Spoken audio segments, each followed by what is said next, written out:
Well, thank you all for joining today. And hello, I'm Phil Carvil. I work as the Health Tech Cluster Manager for the Science and Technology Facilities Council, one of the 9 organisations which make up UK research and innovation. Personally, I've been with SCFC for 2 years. I also work with Pride in STEM, a charitable trust run by an independent group of LGBTQ plus STEM professionals. So, as it's Pride Month, as part of UKRI's Take Pride in Research and Innovation campaign, I'm here virtually with some fantastic colleagues from different organisations to have an open discussion about some of the challenges faced by LGBT people in the research and innovation sector, share our experiences, our observations, and really just open that dialogue. So without further ado, I'm going to hand over to you one by one to introduce yourselves and where you're from. So can I start and invite, please, Izzy to kick us off? So my name is Dr Izzy Jayasinghe. I'm a UKRI Future Leader Fellow. I'm based in the University of Sheffield. I also work with a few organisations that champion LGBTQI plus inclusion. So I work with LGBTQ plus STEM, Tiger in STEM, and I also work with the Women in Physics group in the Institute of Physics. Perfect. Thank you, Izzy. Tom, if I can invite you to introduce yourself. So hello, I'm Professor Tom Welton. I'm Professor of Sustainable Chemistry at Imperial College. And in a few days' time, after a year of waiting, I will be becoming the next president of the Royal Society of Chemistry, to which I was elected. And of course, part of that election was diversity. Thank you, Tom, and congratulations for that position and the upcoming appointment. And Harsh, lastly, if I can ask you to introduce yourself. Good afternoon, everyone. My name is Harsh Pershad. I identify as a gay man, as a British Indian. I am an innovation lead at Innovate UK, part of UK Research and Innovation. I also identify as a scientist, an artist, a musician, a dancer. But really, my main focus, especially in the workplace, is being passionate about science and research and applying that to solve societal problems, particularly climate change. Perfect. Thank you, everyone. That was such an eclectic and diverse mix of backgrounds there, activities you're all involved in, and particularly identities as well. So I think that's really set up my next question. So I'm really interested to hear about everyone's experience of getting into research and innovation. Was it your childhood dream? Did you accidentally fall into it? Was it a straightforward university trajectory? Let's mix up the order. So actually, Harsh, I'm going to start with you this time. Tell me about your experiences and journey. Sure. So thanks, Phil. I had always wanted to become a scientist. I was lucky to do my undergraduate degree at Imperial College and was lectured by Tom, in fact, for my final year, which was very exciting. I went on to do a PhD and a couple of postdocs. And I think what was really interesting then for me was the jump into industry that I made when I was about 30 years old. And I got to work for a consultancy that was working on climate change and low carbon strategies. And I found that I could bring all of my research experience, my chemistry training, my scientific approach to trying to help people make better decisions on energy. And then I found that I could work with lots of different people rather than being focused on one narrow area. So it was very exciting for me to get to join UK Research and Innovation about 5 years ago. And since then, I've been able to work on all of my favourite chemical technologies, but apply them to tackle climate change. So it's been a really interesting journey so far. Perfect. Thank you, Harsh, sharing that experience. And obviously, really interesting journey there, going from the academic. And actually fantastic to hear about the interactions with the group here already. So I'm sure we can delve into that a bit later on. Izzy, if I can invite you to tell us and share your journey experiences. I had an interest in science from a very young age, and that's probably helped by the fact that both my parents worked in STEM, so medicine and engineering. But science was sort of a distant dream, and it remained that way until my final year in school, when I did a project in physics where I built my little apparatus, and that project sort of grew into a bit of a monster, and that was sort of then put forward to the science fair, the local science fair, which won me a scholarship to go to university to study science. And that kind of whetted my, appetite to, in terms of research and sort of designing your own experiment. And I've kind of really never looked back, and I've done taken the typical path of doing a PhD, and that's taken me halfway around the world. So I did my PhD in Auckland in New Zealand, and I did a postdoc in Queensland in Australia, and then another postdoc in Exeter in the UK. And that's sort of taken me on a journey to becoming an independent researcher. And now I'm sort of delving slightly into industry and exploring my commercial options. But I've kind of worked primarily as a scientist, sort of a kind of blue sky scientist, and now sort of a tech developer. Perfect. Thank you, Izzy, there. And fantastic to hear almost your global story of how you've undertaken research and innovation. So some really interesting experiences we can delve into there as to how we might marry up with other sort of research and innovation ecosystems. Tom, lastly, if I can invite you just to share your experiences, please. So before I say this, I think I should say I am extraordinarily happy with the way my career has turned out to be, and the choices that I ended up making turned out very luckily to be the right ones. But actually my career has been very much linear academic conveyor belt, I think you can call it. And a big part of the reason for that, certainly early on, was that I didn't know that there was any alternative. And so I grew up on a North London council estate, and luckily I went to a very good, supportive secondary school, and I became interested in science as a youngster largely through James Burke, which I'm probably the only one of us that's old enough to remember, and his television programmes. And so I was interested in science. I liked chemistry at school, and I didn't know that you could do science in a way which wasn't the way that it was done at school. So I thought, your options for science at university would be chemistry, biology and physics, and I didn't know that something like pharmacology existed. And so I didn't have the choice to do something I didn't know existed. I picked from the ones that I did know existed what my favourite was. It was chemistry. And I went to the University of Sussex, where I really enjoyed myself.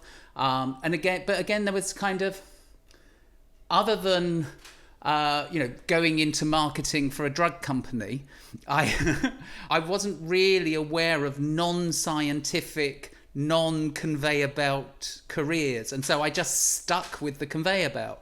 Now, as it happens, I think if I had known about those alternatives, the conveyor belt was still the right place for me, but that was a bit of luck as opposed to judgment. Okay, that's really interesting reflections there, sort of a linear conveyor belt career, knowing that and not knowing or being aware about some of the other opportunities. And actually that really opens up the question of going, do you think the research and innovation sector, how is it generally perceived? Because from your sort of discussion there, there's awareness of a very linear sector, working in a lab, do you think it's now becoming more of a welcoming, diverse sector where people are aware of these opportunities, but also sort of richness of ideas and trajectories coming in? Or do you think there's still a perception that it's exclusive?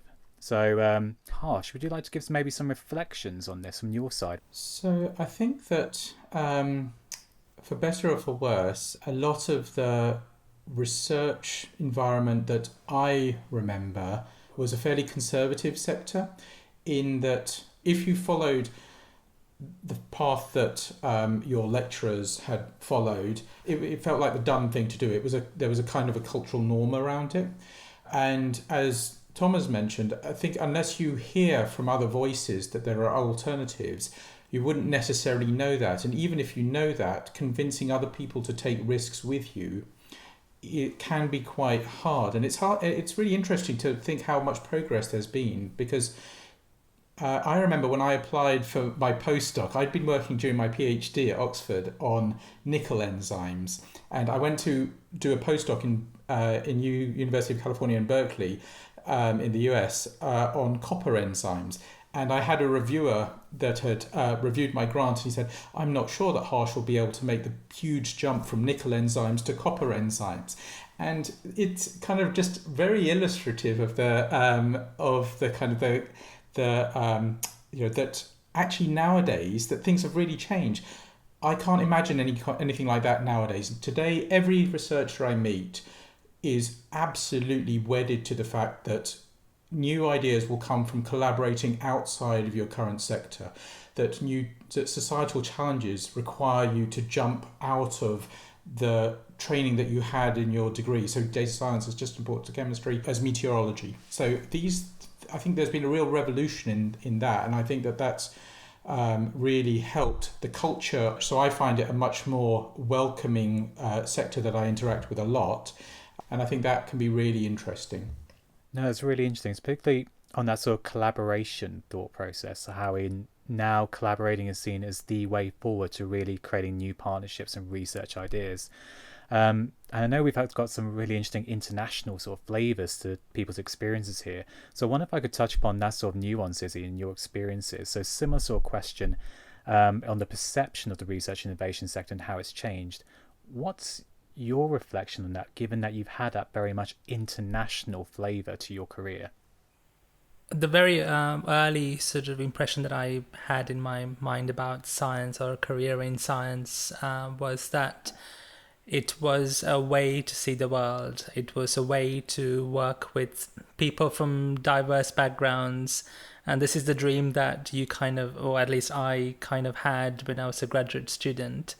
That you get to go to conferences overseas, and you get to work with people whose work you read on paper, and there is some truth to it. There is certainly it's expanded my horizons geographically as well as culturally. I've gotten to know a lot more about people in the world, but in other ways it's been quite limited, because the role models that you get to commonly look up to tend to be cis white men 9 times out of 10, and that was the case when I was a graduate student and a sort of a young postdoc, and that is a situation that is changing. That's really interesting there, hearing some of those limitations as well but also how those are shifting. So let's if we can pick on that a little bit more about how things are shifting and what maybe we can do to change sort of those historic perceptions, as it were, as to research innovation, those role models. What do you think, Tom? Considering now you're going to this very high level elected position, the Royal Society of Chemistry, what do you think we can do to sort of change some of those perceptions to help people look beyond those previous perceptions of what a scientist, STEM professional is? So I think the first thing that we need to address, and I think we are addressing it slowly, is the idea of there being a diversity of successes. I think certainly when I was a student, the way in which we felt, and I would go as far as say the way in which we were made to feel, was that continuation of the academic pathway was success. And if you failed at that, you might go and do something else like work in industry or take up some other kind of position. But the idea that there is only one kind of success, I think, is extremely limiting in many different kinds of ways. Because, of course, it limits the choices that we might make as individuals. But also, not just because of that, I think that, diversity in the other way in which we talk about diversity, the diversity of peoples, would be more liberated in its implementation if we recognise that actually there are many ways of being successful, all of which should be equally respected, and then the both types of diversity could move forward together. Perfect, thank you. That's again, going on that sort of trajectory that potentially that sort of academic career isn't the only one you can do, and really trying to open it up and bringing that diversity to that sort of trajectory, I think could have enormous impact. And actually that leads on perfectly to my next sort of question, really. So if we look more closely at that element, at that research and innovation sector, as you say, often there's that need to focus on the science, that academic career, as you say, with a person with a PhD going into an academic position purely on their work. But when you think about those people, those scientists going, they are people at the end of the day. They're not just process focused all the time. So why do you think it's important that everyone feels comfortable to bring their whole self to work with them? And how does that actually resonate with what was just said there about sort of that diversity of people and diversity of positions within the research and innovation sector? Tom, shall we continue on that thread and then go round? So any reflections there? Okay, so when I'm thinking about the discussion of bringing one's whole self to work, for me personally, and I think for many people, the thing that requires effort and activity isn't bringing your whole self to work. The thing that would require effort and activity would be not bringing your whole self to work, because you would be having to actively cover something up. By not doing that, I liberated that energy to be able to be used on actually, part of it, making me a better scientist. And so I think it's absolutely vital that people do not waste their time and energy pretending to be something they're not. Excellent. Again, such an impactful statement there. And I think that sort of paradigm around that whole self to work and how that impacts on your energy as a professional. I'd love to delve into a few more of those nuances with the other panelists. So, Izzy, do you have any reflections on that yourself, particularly in how it impacts the research innovation sector? I again echo everything that Tom said. I came out as a trans woman about 11 years ago to my closest friends, but then I found myself going back into the closet, and I think the reason for that was mainly the insecurities around career and security and that kind of thing. And so I didn't really again come out until I had my first faculty position. And I completely relate to the idea that you're compartmentalizing, you're working, you're not working on all cylinders, you're basically underpowered. But also it impacts negatively in the sense that you know that you're not being authentic and true of who you are with your friends, your colleagues, and that is a real handicap sometimes. No, absolutely. No, I think that highlights there's still some opportunities to really delve into, to open up for particularly early career professionals, as well as sort of the wider community and sector as a whole. Izzy, do you have any more reflections on that sort of point at all? I just want to add that the thing that eventually catalyzed the decision to actually be out was actually seeing others like myself, sort of trans people who were getting on with their scientific careers. So I think it can work both ways. It could be disheartening to see that you're yourself in the closet while the others are out, but at the same time it can catalyze change in a more positive sense. And I'm glad that I got to know people like that. Absolutely. And let's just finish this train of thought with yourself, Harsh. Obviously, again, with your reflections on your career, you've gone from academic and industry, and also in terms of the people you've interacted with along that journey and colleagues going, what's your reflection, that whole bringing your whole self to work paradigm and how that shaped your career, as well as where you see it in the current climate of the research innovation sector? Thanks, Phil. So my views on this have changed quite a bit. I think right at the beginning of my career, I used to want, in fact, that being gay would be should be a small compartment of my life that didn't have any impact on my work, and vice versa.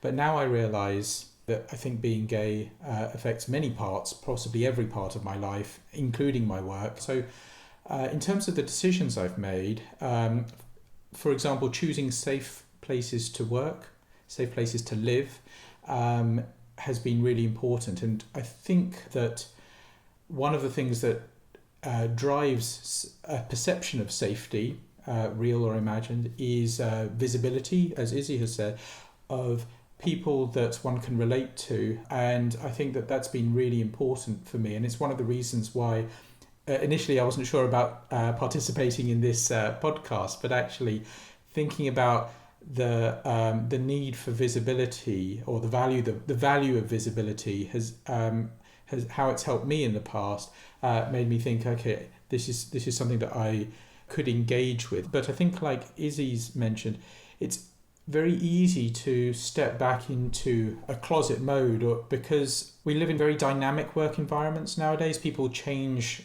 jobs and working patterns very often. We're frequently attending, say, for example, a conference or a working group where you really are meeting people in a very narrow construct. And so it can be difficult to bring all of yourself to those conversations, even though you might hear others at the meeting being very comfortable with that. So I find that's constantly interesting. No, absolutely. And I've really resonated with some of those views about compartmentalizing. You know, you would think going, oh, being gay would be just that's one element, and then I'm working. And I've been guilty of that in myself in my sort of journey as well, thinking going, I'll address being gay later, but I've got to do my job now. So, and it's really interesting to see how that's changed now, both as I personally have changed as well over my life, as well as, you know, observing that as well. So I'd love to delve on, you know, just personally as well, into what do you think are some of the ways the research and innovation sector can better support the LGBT community? So I don't know if there's anyone who would like to start on that one. I'll start with this. My personal view is that if you want to build visibility and inclusion in sort of a STEM environment, you need to lift the barriers that are preventing these minorities from accessing funding.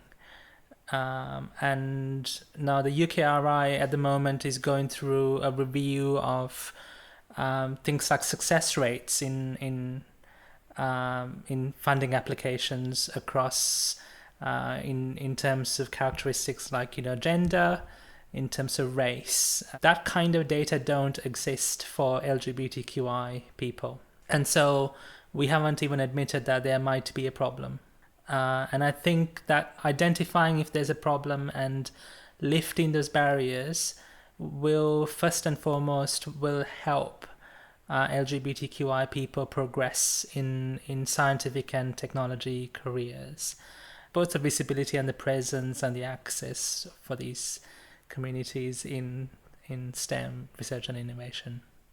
No, I think those are some fantastic things referenced there, the ongoing reviews, how it's been done in those other sort of communities, and how that data isn't actually there for the research innovation sector yet potentially for us to action.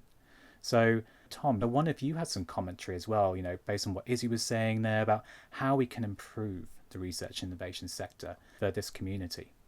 So I think one of the things that, you know, over the lifetime of my career, formal procedures have changed in a positive way. I had friends who lost jobs, were taken off of projects because they were LGBT plus, and, you know, that was a perfectly legal thing to do. And those kinds of procedures were in place in places. Now they're not. You know, the procedures, the laws, all those kinds of things are in place to prevent those kinds of things from happening. But then, of course, you get the actual practices that people experience on the ground. And in a way, that's the toughest nut to crack, because you can't do it just by making a diktat that this shall happen. And it is about a community response. It is about a cultural response. It is about people being inclusive. And, you know, and it's not in itself that difficult. Being inclusive starts with being welcoming. And, you know, and we are all capable of doing that. And I would say, you know, of anybody whose experience is different to mine, for whatever reason that might be, that welcoming first starts with listening. Just listening and hearing what those different experiences were. And do you know what? I think a lot of people get very nervous about being curious. And I can tell the difference between when somebody is being curious as to how my experience is different to them, and when somebody is being bloody nosy. And I would say to people, don't be frightened of being curious. Ask. If you're wondering, does that feel different for you? Ask, does it feel different for you? And be willing to listen to the answer. And so I think on that kind of community level, those are the kinds of things that will really make a difference to how comfortable someone feels, how welcomed they feel into the environment, and then ultimately how included in the projects and etc. that they are. Absolutely. And I think that as researchers, STEM professionals, curiosity, I believe, is firmly embedded into who we are as people, curious, asking questions, particularly where we've been talking about the research and innovation sector, our experiences, the barriers, what we could maybe be tackling. Because this is the pandemic this year, Pride year is obviously very different to what it usually is. We'll also see an incredibly important moment as well, as we've touched on, in terms of the fight for racial equality with the Black Lives Matter movement. So what do you think we can do to better support the Black community and create pathways for Black researchers and also more diversity in the research and innovation sectors, particularly to succeed? We talked about a bit earlier, so Izzy, about some of those the reviews going on within UKRI. So what are your thoughts on that? I think this is a really good opportunity to have a really good self-reflection of how we as a research and innovation community look in terms of diversity. And one thing that was really striking that occurred to me, that there are no queer people of colour in the professorial level in the UK in STEM. And we talked about how few Black professors there are in general. And this is a really good time to actively think about what we can do to lift the barriers, to allow these people from different communities, different life experiences to progress and share their experiences. No, I think that's a great sort of reflection there. One of the things we touched upon earlier was that visibility. So seeing fantastic role models in those positions and having, those inspiring you. So actually, I'd like to almost go back a little bit in sort of our thought process. For all of you here going, who were those sort of role models for you? Did you have an LGBTQ plus role model that inspired you? I'm going to go in reverse. Harsh, going from your experience, was there a role model? Was there someone you looked up to? It took a while, and actually one of my fellow panellists, Tom Welton, was the very first person that I knew as being an out gay man in science, full stop. That was in 1996, and then even after that, I'd only ever seen a few LGBTQI individuals at the very junior levels, or even BAME people at very junior levels, very few at middle levels.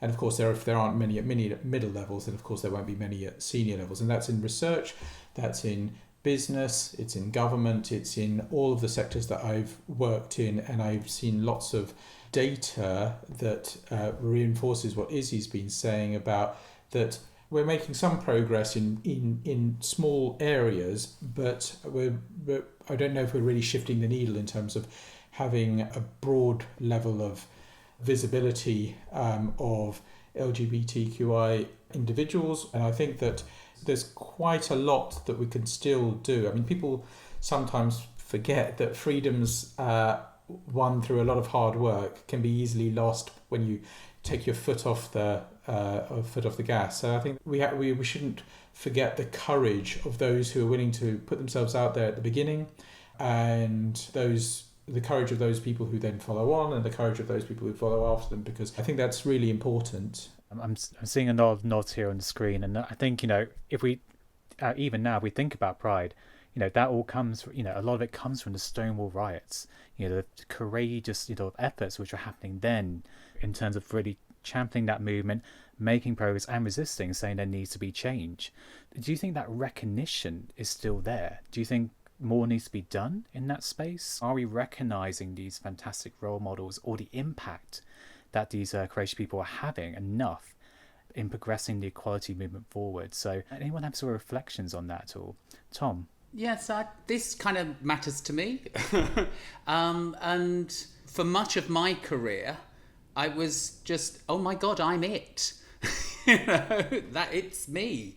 Although there were people around who were perhaps not quite as loud as me, but certainly I couldn't see in advance of where at no point in my career could I see in advance of where I was someone that I could say, oh, they're in the place I was trying to get to. That person never existed. But I would say there are two elements of it. So we have talked about, what we, the scientific community, can do about it. But I think that we do have to really think very seriously and take a very serious look at ourselves as the LGBT plus community and say, who is it that we choose to celebrate? And every year in one newspaper or another, at this time of year, you will get a list of the 50 most influential LGBT plus people in the country or in the world or whatever they decide to list it as. And you look down that list and you don't see a single scientist. And it's not now because those scientists don't exist. It's because we as a community do not value their contribution to society. So we as a community really need to take a good hard look at ourselves and say, what is it that we are valuing? How come this list has got, a dozen cabaret performers on it and not one single scientist? I think that's an exceptionally important point there, particularly the value that we're putting on specific labels or specific professions. I mean, I think this blends on beautifully to the next point. I mean, do we think that equality, diversity and inclusion needs to be looked at, as we talked about earlier, in a more intersectional way rather than just one group? It needs to actually, we need to open up a bit more and start raising up some of these role models. So Izzy, do you have any commentary on this at all? Yes, so I think there's definitely more things that we as a community, the LGBTQI community, can gain by opening up and celebrating the intersections. There's an incredible amount of resilience that we can actually gain as a community if we actually look across the board to some of the hardships that other groups have had historically. So one example is the discussion around whether trans women and non-binary folk should be allowed in what we call safe spaces. This is a discussion that is not new. It happened many decades ago to the Black American community. So at present day, talking about the rights of trans people, don't have to reinvent the wheel. We just need to look across, bring those experiences along and understand how that resilience and resistance was developed and how we can talk to the society broadly and bring in support. Some incredible points there, particularly about how we can learn. Well, so this isn't a new thing. It has happened before in other communities, and really taking that learning, taking those experiences, recognize they happened, and then actually think about where they're happening now, where we can actually champion and move things forward, particularly, say, going in the transactional rights, the visibility in that community, and really think what action can be taken. I think that sort of, almost encapsulates it to looking at the whole sort of acronym, really, LGBTQ+.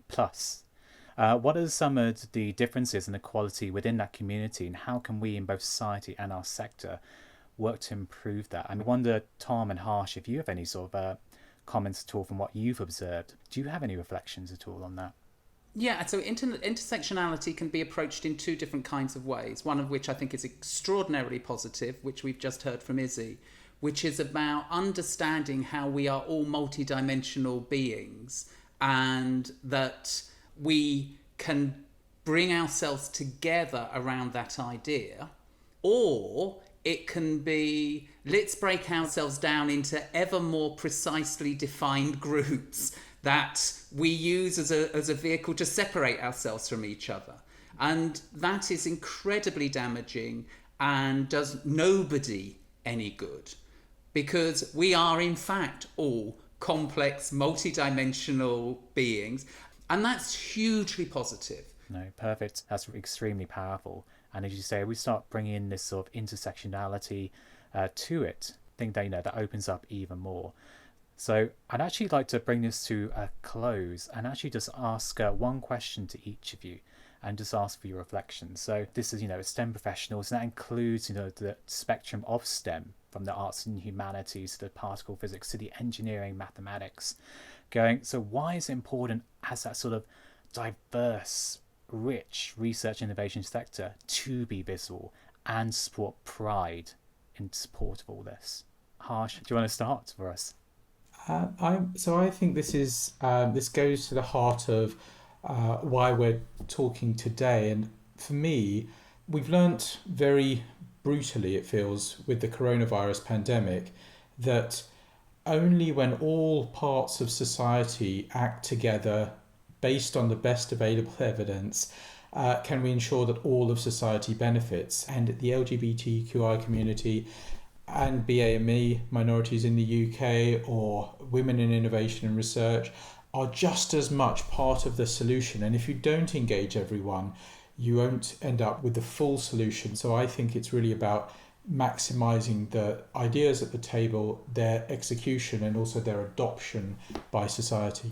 Perfect. And if I can invite Izzy next, and then Tom, if that's okay. Izzy. I think it's a really good opportunity that we have right now, where we've, as a community, worked to a level where there is some visibility within the community itself. But I think the next step is to open the door and allow that visibility to inspire more people to come through.